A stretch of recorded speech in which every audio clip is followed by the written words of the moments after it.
This is hell. Despite President Trump blaming the opioid crisis on Mexico and China, the actual culprit behind all the deaths is racism, capitalism, racial capitalism, and white supremacy.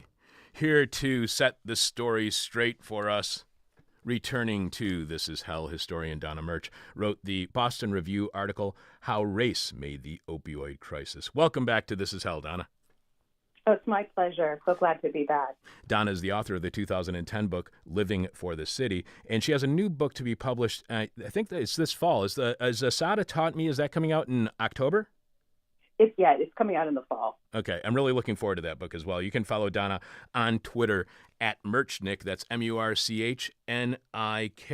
You start by writing in March 2018, President Donald Trump delivered a 45-minute speech about the crisis of addiction and overdose. Trump blankly recited the many contributors to the current drug epidemic, including doctors, dealers, manufacturers. But then he went on to start blaming China and Mexico for saturating the United States with deadly synthetic opioids, then moving seamlessly to what he considered one of the great internal threats. Quote, my administration is also confronting things called sanctuary cities. Ending sanctuary cities is crucial to stopping the drug addiction crisis.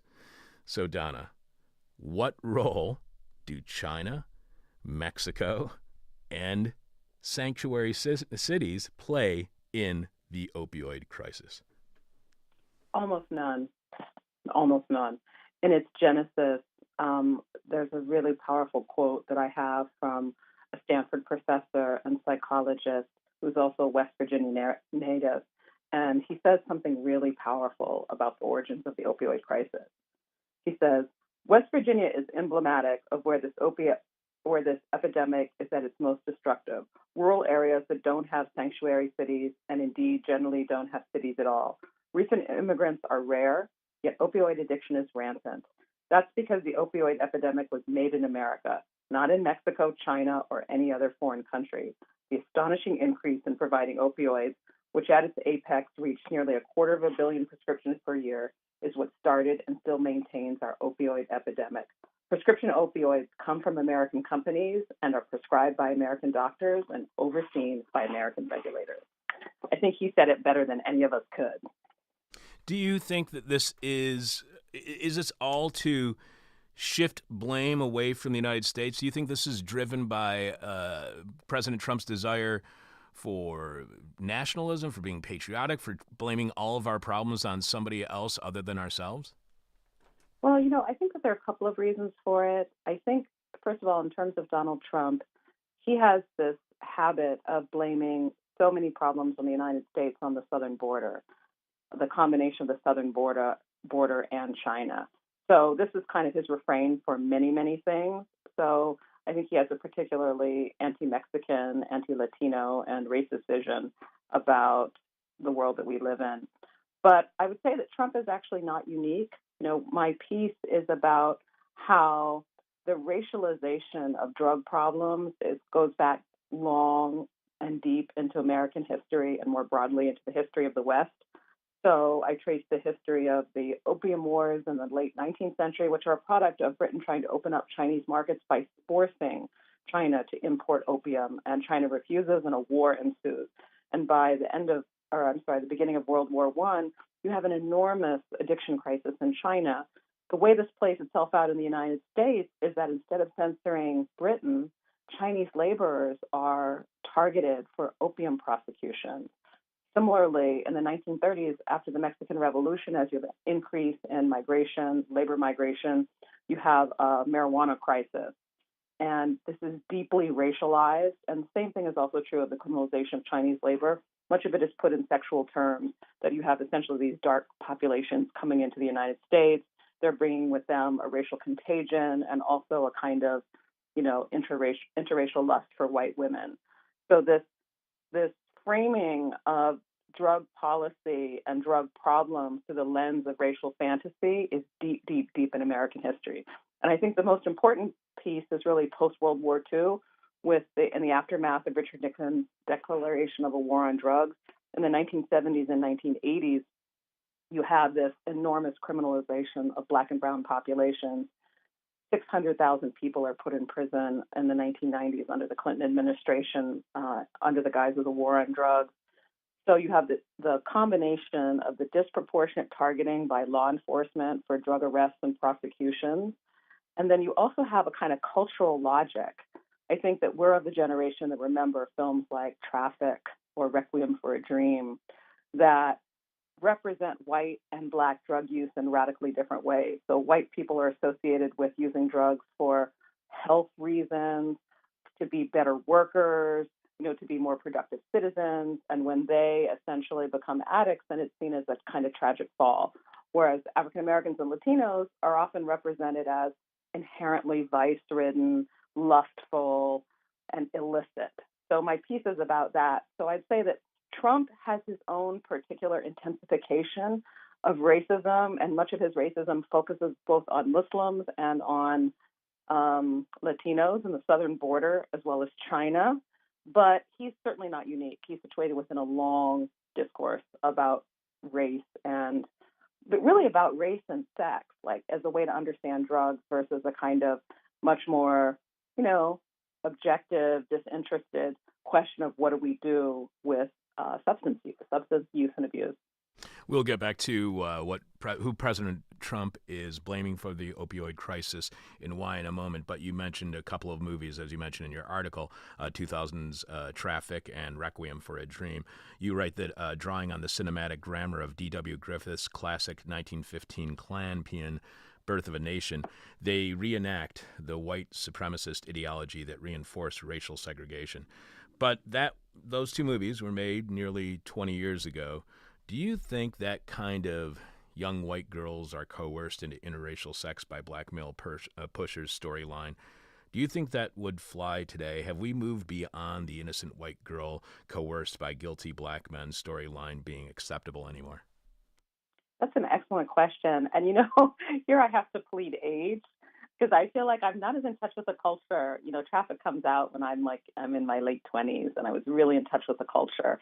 So in terms of popular culture, I think that these myths live on. I mean, the kinds of, when we ask ourselves these questions about the sexualization of racism, so, the focus on the black male body and the fear of the black male body. Remember Darren Wilson, when he killed Michael Brown, he described it as that he felt that he was, in danger of being crushed, that he was holding on to a beast. So certainly, I think in the kinds of language that's used by law enforcement and the disproportionate killings, I think that these kinds of rationale remain very deep in the culture. I'm not sure about popular culture, how much it's still present. I think it takes subtler forms and the ways that Black men and women, and especially Latinos, are sexualized in the culture. I mean, more recently, I saw Kill the Messenger, which I was so excited about because it was a feature film about the very important investigative journalist Gary Webb. And it told a story that is one that unfortunately I think has not been transmitted to subsequent generations, about this investigative reporter that traced links between the Contras and cocaine trafficking and crack in Los Angeles. But it was interesting, the way that they told the story of Gary Webb, there were particular moments in the film that, again, drew on these stereotypes. You had the hypersexual Latina who helped put him in touch with her boyfriend, who ultimately gave him access to what would become the Dark Alliance story. So even in a film that was about trying to reclaim a history of critical investigative reporting about Contra cocaine, you saw, again, the resurgence of these using sexual narratives as the way to make people legible. So I don't know, because I watch a lot of television, but not film. So I do think there have been some shifts in popular culture. There is a real influence. I think a whole generation of people of all different backgrounds have studied Black studies and ethnic studies, and there's an increasing self-consciousness about representation. But in terms of how these narratives still live on and help drive state violence and police violence in particular, I think they're very much alive. I cannot watch Kill the Messenger. I had the amazing honor of interviewing Gary Webb once, and I have it sitting there on my DVR, and I've tried it a couple of times, and I just start bawling throughout the whole thing. Thank you for giving me another reason not to watch that movie. I really appreciate that, Donna, because I do not want to watch that movie. How well do you think blaming China and Mexico and sanctuary cities and immigrants, how well do you think blaming all of those different entities for the U.S. opioid problem, how much do you think that works to rally Trump's base? Do you think it's a good political strategy for Trump if he's thinking about attaining votes? Unfortunately, I really think it is. I was on a panel last week with an activist for the Center for Popular Democracy, and there's a project that they're working on which is trying to undo the 1994 crime bill. And she was talking about how one of the things that ultimately led them to this kind of activism is that they were noticing that in the 2016 and some of the congressional elections before that, it was only Republicans that were talking about the opioid crisis, not Democrats. And they were using the opioid crisis as a way to talk about white suffering. And they were interested in the kind of racial politics of this, why this was happening.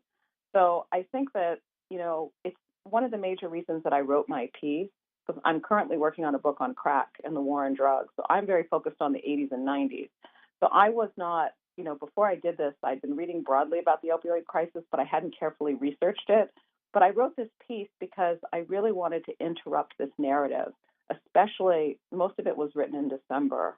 So before some of the big stories broke, just after the Guggenheim protest.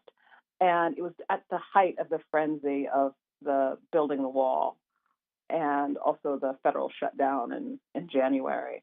So I wanted to write something to interrupt this story because I think that the opioid crisis, the way that it's understood, becomes a stand-in for the larger problem of the declining life expectancies among white populations in the U.S., especially working-class white populations. And I wanted to make that story more complicated because, one, white people still have higher life expectancy than Black people in the U.S., and that really matters. So in some ways, what we're seeing is a convergence of, lower standards of living and lower life expectancy. And I think there's a problem the way that this has been talked about as something that's unique to white populations. But when I started researching this, I saw the scale of the crisis and also its origins. In popular media, I'd seen a lot of stories about pill mills and about, unscrupulous doctors. But there hadn't been as much coverage about the pharmaceutical companies' real culpability and the incredible methods of marketing they use to create essentially a new demographic of opioid users. So when I began to look at that, it also explained to me some of the demographics of why the opioid crisis in its earlier years was so white. So I wanted to write something that would speak to this, but would provide an alternate narrative than simply a narrative of white decline, white suffering, and also white resentment. And I think that the opioid crisis in many ways is used to mobilize white resentment.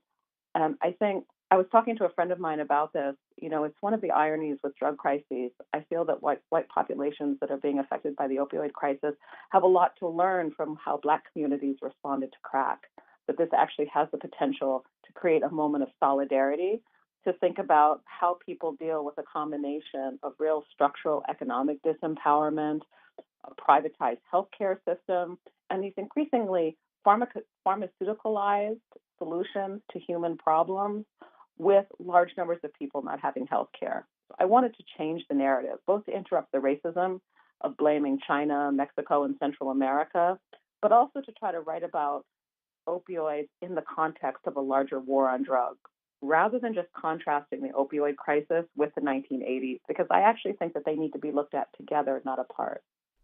You write, since the late 1990s, yearly rates of overdose deaths from legal white market opioids have consistently exceeded those from heroin. According to the Centers for Disease Control and Prevention, between 1999 and 2017, opioid overdoses killed nearly 400,000 people, with 68% of those deaths linked to prescription medications. Moreover, as regulators and drug companies tighten controls on diversion and misuse after 2010, the American Society of Addiction Medicine determined that at least 80% of new heroin users started out misusing prescription painkillers. So why weren't opioids a crisis earlier? Why did we have to wait 10, 15 years for the opioid crisis to be viewed as a crisis? Why is it only in the last few years suddenly become a crisis? Well, it's a very, very disturbing story. And anyone who's really interested in this should look at the scholarship of Barry Meyer, he's now retired, but he was New York Times reporter for many years. And he wrote a brilliant book called Painkiller in 2003. So he was already observing this. But it's a story where you have to go back into the 1980s and the Reagan era. And this is one of the paradoxes that I write about in my piece is that so when we think of the Reagan era, we often think of, or certainly I do, of the second war on drugs. This is the real period of the expansion of mass incarceration. It doesn't start in the 1980s, but it expands vastly. This is the period where you have the passage of the 100-to-1 sentencing disparity for powder versus crack cocaine, the two anti-drug abuse acts, federal mandatory minimums, just an immense expansion of punitive state power. But this is also the time of deregulation of the so-called Reagan Second American Revolution. So in his real commitment to destroying the regulatory state, under Ronald Reagan, you had a relaxing of controls on pharmaceutical companies. You had the simultaneous defunding of the Federal Drug Administration, whose funding had actually, believe it or not, increased under Richard Nixon, but its funds were severely cut, its powers were limited, and for the first time in American history, pharmaceutical companies were allowed to directly market drugs on television. It's called direct to consumer advertising. So the deregulatory impulse of the 1980s really, really set the stage for what happens in the 90s. This continues under the Clinton administration, so there's both bipartisan culpability in this, although I think Reagan created the real foundation for it, and then the Clinton administration continued it.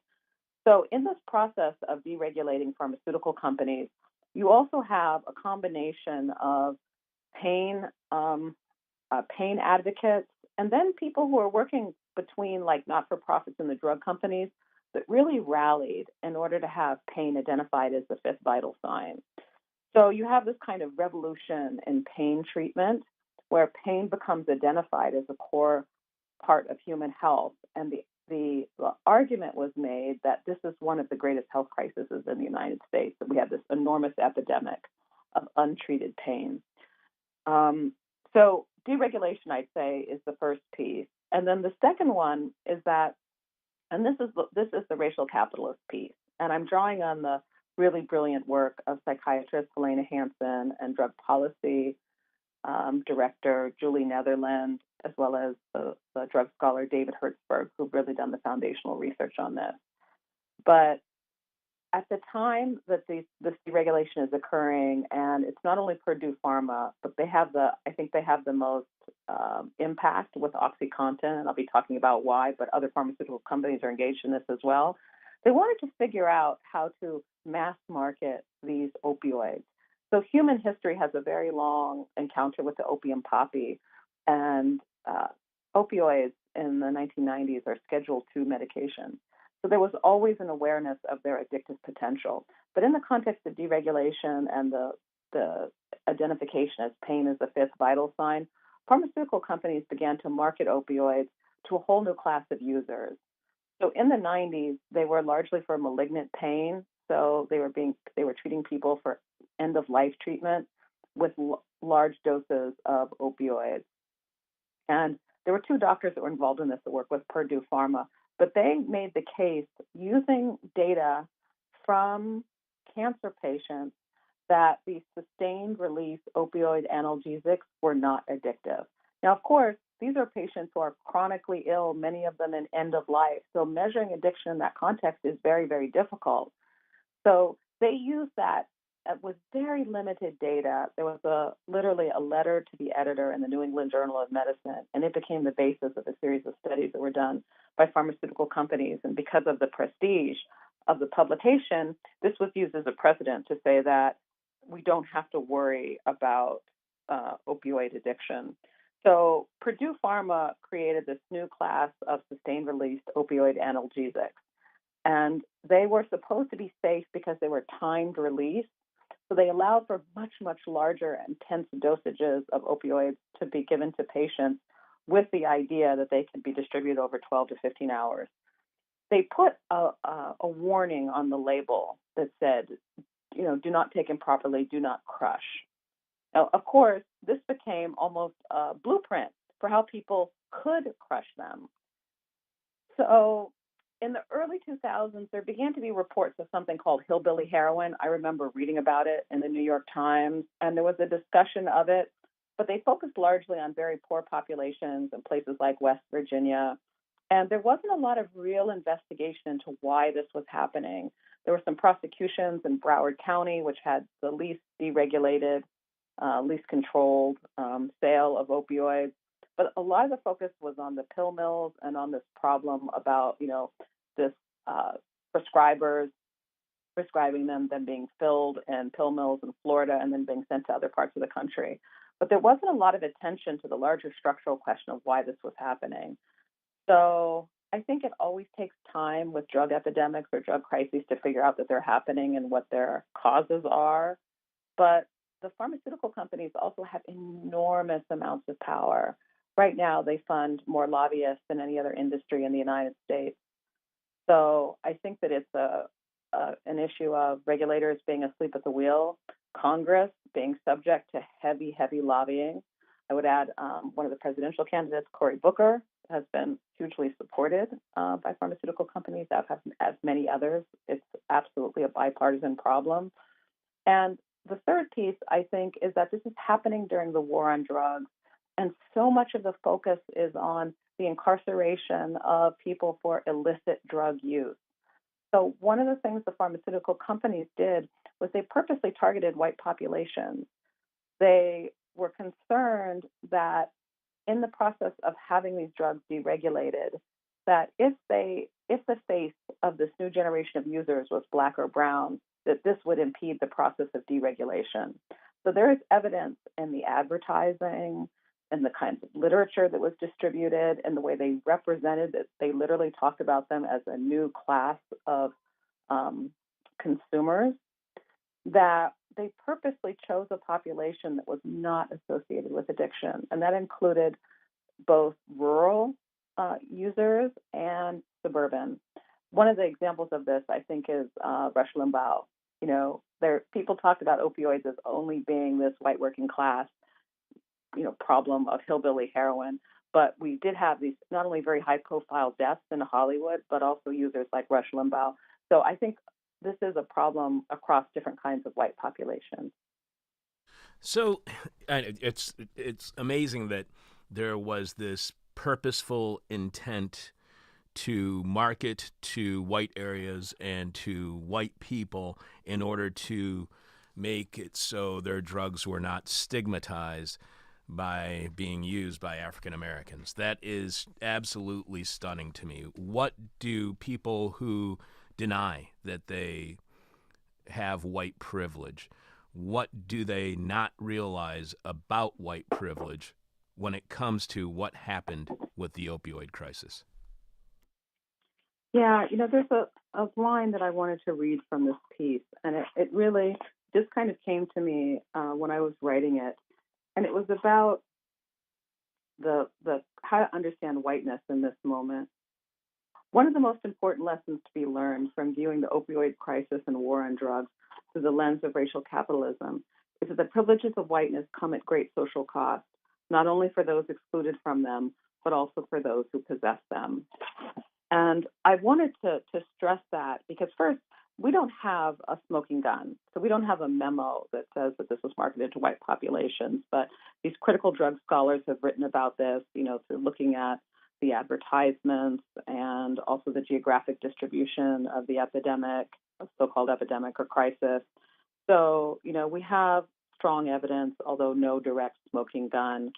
But I think that for me, this is almost a metaphor for the larger issue of whiteness in the Trump era. I grew up in Western Pennsylvania, which is in Erie, Pennsylvania, which was one of the counties that supported Trump, that was core to his win in the Electoral College.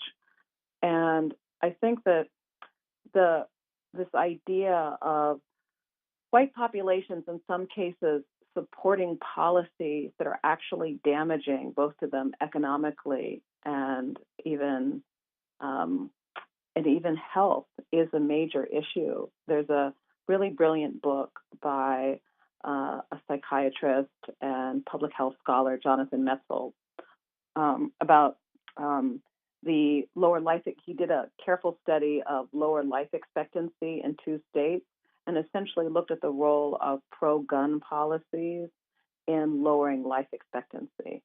So I think that there are ways in which whiteness is damaging not only to other populations, but even to white people themselves. And that's the world that I grew up in a kind of post industrial city where heavy, dirty industry is leaving and the community is really suffering economically. But they were supporting Reagan adamantly in the 1980s. And that had to do with an anxiety about redistributive benefits, about social welfare and busing, the idea that Black populations are going to get benefits. So people supported policies that were really not in their own interest. And even as like a teenager or young person, I recognized in some ways they were divesting their children of their future for fear of someone else benefiting. And the opioid crisis to me has that element to it. It's a way to get a lens onto this dynamic. You quote historian David Hertzberg, as you were mentioning earlier, author of 2009's Happy Pills in America, From Milltown to Prozac, places the opioid crisis in the larger sweep of U.S. history. According to Hertzberg, there is no real difference between prescription medicines and illicit drugs. Both possess physical and psychoactive effects, but the social meaning attributed to them has more to do with race, class, and differential application of state power than pharmacology. The contemporary disparity between licit and illicit has its origins in the Jim Crow era, when the Supreme Court backed the principle of separate but equal. Our concepts of what are good drugs and what are bad drugs, what are hard drugs and what are soft drugs, racist? Because I've talked to a lot of medical professionals and I've asked them, how do you feel about the war on drugs? How do you feel about drugs being illegal? And every one of them has always told me all drugs should be legal so they can be regulated in a way that doesn't harm the public. However, then I'll talk to people who are not medical professionals and they'll often say, I believe in decriminalizing drugs, but not the hard drugs, not heroin or cocaine. So are those concepts of what are hard and soft drugs racist? I think that most of it is determined by the race of the user, not the drug. So, I mean, there are exceptions, but it's often, David Hertzberg makes this distinction that the difference between dope and medicine was often the race and the class of the user. So, one of the amazing statistics that I cite in my piece, and I found this working on my new book on crack in Los Angeles, is that in Los Angeles and 12 other major metro areas, including Miami and New York, not a single white person was prosecuted on federal crack charges from 1986 to 1994. So imagine that. This is the height of the war on drugs. And what happened was that prosecutors were shunting white drug users into state level prosecutions, which were much larger and they were much shorter terms, and more people were serving time in state prisons versus federal. But the idea that in a city like Los Angeles or Miami, that were the epicenter of crack, not a single white person in those core 8 years of the war on drugs was ever prosecuted on federal crack violations. So I mention that to say that it's really the person themselves. So NIDA, the government's own agency, determined that in this period, 2/3 of crack users were white. But crack became typed as a black drug, and it's a complicated story about how it's seen as a black drug, even though there are all this evidence of large-scale white drug use. But black crack use is more visible and it's concentrated in particular areas. It's reported on as being a black drug. So, the question of who used crack more is really very contested by scholars. But I think that, so the division is not really hard versus soft. It's that, if you are not white and you use drugs, you are seen through a different lens than white people using drugs. And this distinction is very important because what's happening now is my piece is a historical piece. It's about the genesis of the opioid crisis. But now the nature of the opioid crisis is changing. In New York City, the rate of overdose among Black people is higher now than for white residents of New York. So the opioid crisis is shifting and changing, and who's using it. Um, so I think that the core and historical racial distinction is that white people who use drugs are often seen as either misguided or as health seekers, and Black and brown people who use drugs are seen as inherently flawed, morally fallen, and vice ridden. So it's a continuation or a manifestation of ways that race functions in other areas. Let me ask you a kind of a general question. Why hasn't the market system made racism unprofitable? Because as any MBA student will argue, the market can be used to do away with bad things by punishing poor behavior with a lack of business and profits. So why hasn't the market worked its magic and ended racism, or at least made racism unprofitable and bad for business?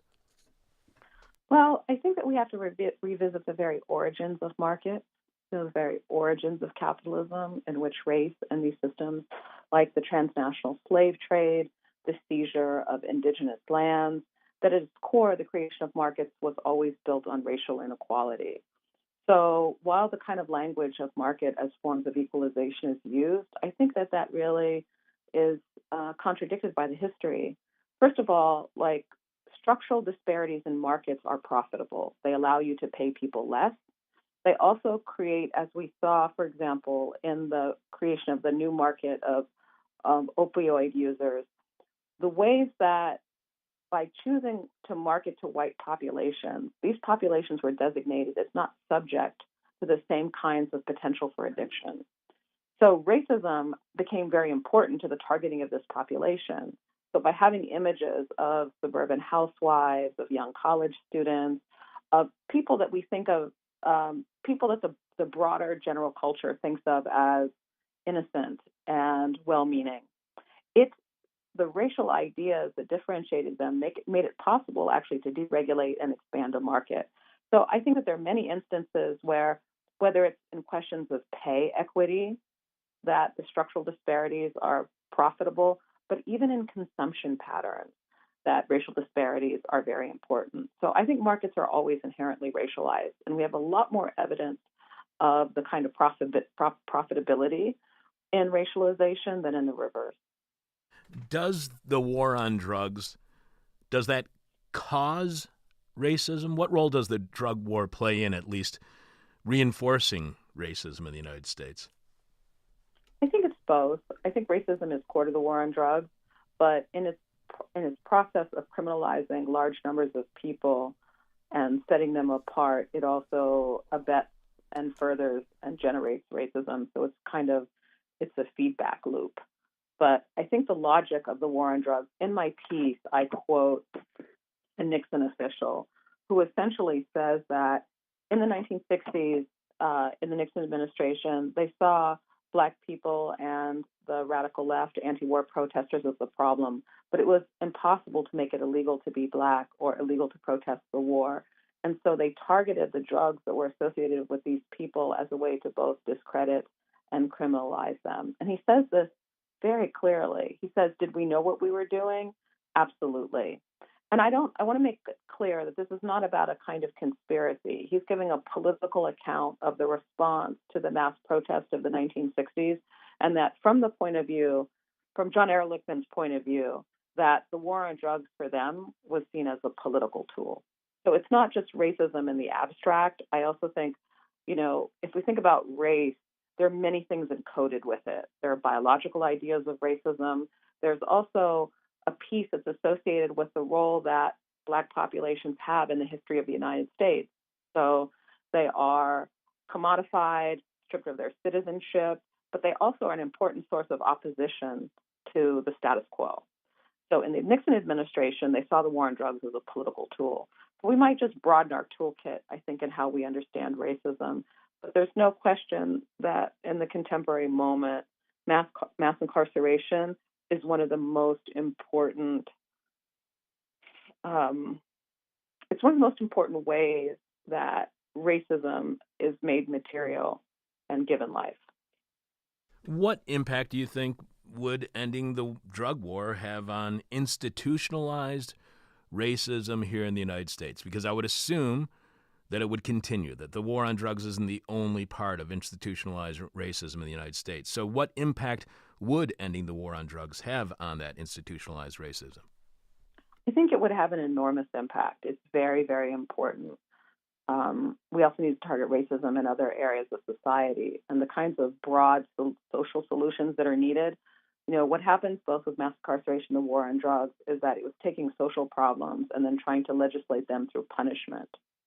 So through mass incarceration, as Kelly Lytle Hernandez has talked about mass elimination, which is taking people off the streets, trying to use the system of punishment and incarceration to treat larger problems like economic marginalization, absence of health care, inability to get drug treatment. So I think stopping the war on drugs and the larger processes of punishment, mass incarceration would be a huge first step. But that has to be wed to a broader social vision in which we try to treat both problems of the spirit and material problems with real social solutions.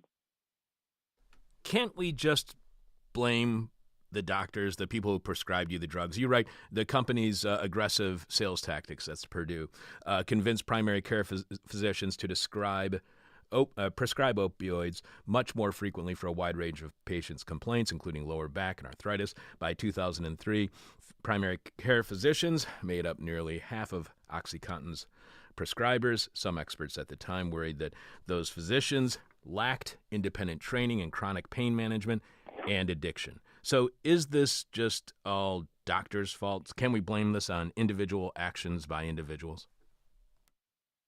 No, absolutely not. And there's some wonderful books written about this, as I recommended Barry Meyer's Painkiller. There's another book that came out from a Guardian journalist called American Overdose, and they trace in detail the dynamic with pharmaceutical companies built a whole entrepreneurial architecture to sell these drugs. And one of the things that they did is they created an army of sales reps that were paid between $15,000 and $240,000 a year in annual bonuses based on the increase in prescriptions sold for Purdue. So another strategy that they deployed, which is deeply disturbing, is they purposely targeted primary care physicians. So they provided them with literature. They took them to seminars in sunny places. There were plush toys and CDs. But they also made important inroads into not-for-profits and into kind of places of medical protocol, so that in many ways, I think it was hard for doctors at the time to understand, especially primary care physicians, to understand the potential addiction problems of these medications and their misuse. So one of the things that some of the public health scholars that write about this have shown is that they strayed away from physicians who specialize in treatment addiction. The problem with primary care physicians is that many of them were not well informed about addiction. So I think there was a targeting of the PCPs, primary care physicians, and they also used data. One of the things that I didn't know before I wrote this piece is that when you sign HIPAA, it protects your name, but all of the other medical data, much of it is still available anonymously. So the pharmaceutical companies, by zip code, could go to see what areas of the country already had the highest levels of opioid use, and then in turn could target those specific prescribers, which is exactly what they did. So you see this is the racial capitalist piece, a combination of a very targeted marketing strategy with an advertising strategy based on racial assumptions. So I really see primary care physicians largely as the victims in this. I think it's much easier to tell a story of bad apple prescribers, but this was a structural problem where the FDA was asleep at the wheel. Purdue was allowed and other pharmaceutical companies to use these really, I would call them violent market practices. And one of the most disturbing parts of my article is what happens in 2000, from 2001 to 2007. So the piece focuses on these ways that we bring together the war on drugs and the opioid crisis. And another way that they're linked is in figures like Rudolph Giuliani. So Rudolph Giuliani is mayor of New York in this period. And in 2000, New York saw under his watch the single largest number of marijuana arrests. So nearly 52,000 people were arrested that year. And throughout his years as mayor, it was the marijuana arrests per year were roughly 40,000, which was a 40-fold increase from previous years. So Rudolph Giuliani was absolutely a drug warrior. He also led a very vicious campaign against methadone and argued for complete abstinence from hard drugs. Well, 2 years later, Rudolph Giuliani is hired by Purdue Pharma to defend it from these state level lawsuits. So you had a U.S. District Attorney, John Brownlee from Eastern Virginia, that was trying to prosecute Purdue. And this goes back to your earlier question, why didn't we know this? One of the interesting things that was happening is that the states knew it because they were suffering enormous costs. So they're seeing, all the public health data about overdoses rising, about the economic cost of the epidemic in terms of emergency room visits and treatment, also the foster care system. In some places, the number of foster children was increasing between 50 and 80%. The states were really angry at the pharmaceutical companies. They knew, but there wasn't enough reporting about it in the mainstream press. And as I said, when they did report on it, they only reported on pill mills, on doctors. So Purdue hires Rudolph Giuliani, the ultimate drug warrior, and he adamantly defends Purdue and has enormous success. He uses not only his skills as a lawyer, but also his political contacts. So between 2001 and 2007, while this suit is going forward, Giuliani works out a deal where Purdue does not have to alter its market practices. So even while they have all this evidence and these lawsuits are going on, it continues in the same method, this zip code level targeting of specific prescribers. It continues to do this as the overdoses are rising and rising. So from 1997, I think it's to 2010, 218,000 people die of prescription opioid deaths. And I would just add, that does not include people who are using multiple medications. So some of the high-profile deaths, like Heath Ledger, for example, was not included in that statistic. If you were to include people that died who were using both antidepressants and opioids, the numbers would be even larger. So, that cognitive dissonance, I guess that's a generous way to put it, that drug warriors like Giuliani, who presides over a police riot, who's like hammering black and brown populations through stop and frisk and arresting people for marijuana possession, adamantly defended Purdue. The outcome of this is that Purdue was not directly named in the lawsuit. Therefore, they were allowed to still have contracts with the federal government. You write that some of the harshest advocates, as you were just saying, for punishment and the criminalization of illicit drug use have also enthusiastically supported and defended pharmaceutical deregulation and expanded access to opioids. If there is any doubt about Trump's acquiescence to Big Pharma, despite his campaign promises to lower Medicare drug prices, one need look no further than his appointment of Alex Azar, the second former president of the U.S. division of pharmaceutical giant Eli Lilly and Company, to serve as Secretary of Health and Human Services, including Giuliani's history, including Ronald Reagan, making it so OxyContin can exist. How exploitable is this paradox for Democrats? How vulnerable are Republican policies of deregulation in the pharmaceutical industry in light of the opioid crisis? To be honest, this is a bipartisan problem. The Clinton administration was very important to deregulation. So, one of the things that we saw in the late 20th century, and it's still a legacy today, is this narrowing of the space of public debate. So the Clinton administration expanded mass incarceration. It expanded it from the Reagan administration, and they also supported deregulatory policies. Of course, we know about the Glass-Steagall Act, which was passed in the 1930s, to prevent insurance companies and banks being conjoined. So it was ways to regulate financialization in the economy. That was overturned under a Democrat. Similarly, the vast expansion of mass incarceration took place under a Democrat's watch. So the way that I understand this is really a system that's nurtured by the two-party system, which is one of the reasons that we need radical political alternatives. One of the exciting things for me right now is seeing really the birth of a socialist left that's very widespread and strong. I teach at Rutgers University, and we have a very strong union that's essentially just passed a very, very radical contract. Whether it's the Democratic Socialists of America or this younger generation that's deeply invested in radical alternatives, I think that this is the real solution. The Democrats are deeply implicated also in projects of taking money from pharmaceutical companies, financialization, and in deregulation itself.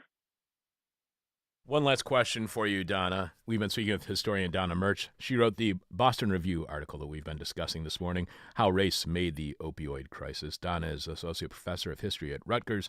This is Donna's second appearance on our show. You can go to our website and just type in Donna Murch, M-U-R-C-H, and you can hear our interview with her from May 2016 when she discussed an essay she had written called The Clintons' War on Drugs, Why Black Lives Didn't Matter. Donna has a new book coming out this fall, Assata Taught Me State Violence, Mass Incarceration, and the Movement for Black Lives, and I'm hoping to have her back on the show then. Donna, you have an open invitation to our show whenever you want to be on. Our final question for all of our guests, Donna, as you know, is the question from hell, the question we hate to ask, you might hate to answer, or our audience is going to hate your response. While I was reading your article at Boston Review, I kept having this thought in my head, and I don't even know if this question might be completely baseless, so keep that in mind.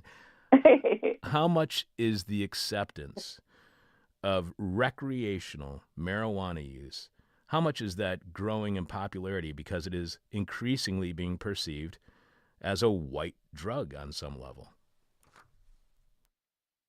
Oh, that's a good question. There's no question, certainly in distribution, that is the case. I've been watching just this question about, you have so many people still in prison and convicted on marijuana offenses, but looking at big business moving in to the legal marijuana industry. So certainly on the side of distribution, that's clear. I think that's part of it. I think that's probably part of it. But to be generous, I think that also the United States, and I think this is true especially of politically radical and progressive people, but even people who are not, see the effects of mass incarceration and the war on drugs. It's just been an absolute resounding failure. The consumption of drugs has not decreased. In fact, we've seen this explosion of what started out as prescription opioids and now increasingly is devolving into an illicit economy. And the idea that you can declare war on drug consumption it's clearly a failed project. So I think marijuana is something that, because it also has medicinal applications, the long-term lobbying, because it's important for cancer patients, anti-nausea and anti-seizure, so it also has medical application. So I think that there are multiple reasons why that's happening. I think it's possible that it's seen less as it's less coded as a black or brown drug. But to be generous, I think there's frustration in the United States about the war on drugs and the idea that we would put so many people in prison for using a drug that most people consider benign and others think is essential as for medical treatment. Marijuana is no longer a feared drug by many. Donna, I really appreciate you being back on our show. And like I said, you have an open invitation. Whenever you want to be on our show, please do so. And I want to have you back on the show to talk about your new book coming out in the fall, as well as your other book that you're working on about crack. I really, really appreciate having you as a guest on our show. I just want to make sure it isn't 3 years from now that is the next time we have you on. So thank you so much for being on our show again. It's absolutely my pleasure. All right. Take care, Donna. Thank you. You've been listening to a This Is Hell interview. For more interview hell and to support the show, visit thisishell.com.